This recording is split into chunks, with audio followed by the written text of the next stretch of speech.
கில்லாடி நீ அடியே கொஞ்சம் நில்லு என்னான்னுதான் தெரிஞ்சா அத சொல்லு. தாங்காது ஐயா கண்ணு சாமி, நான் தேடும் சொர்க்கம் எங்கே காமி.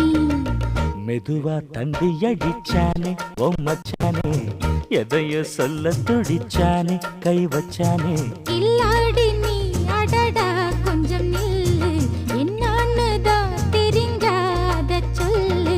தாங்காது அம்மா கண்ணு சாமி, நான் தேடும் சொர்க்கம் எங்கே காமி. மெதுவா தந்தி அடிச்சானே எம் மச்சானே, எதையோ சொல்ல துடிச்சானே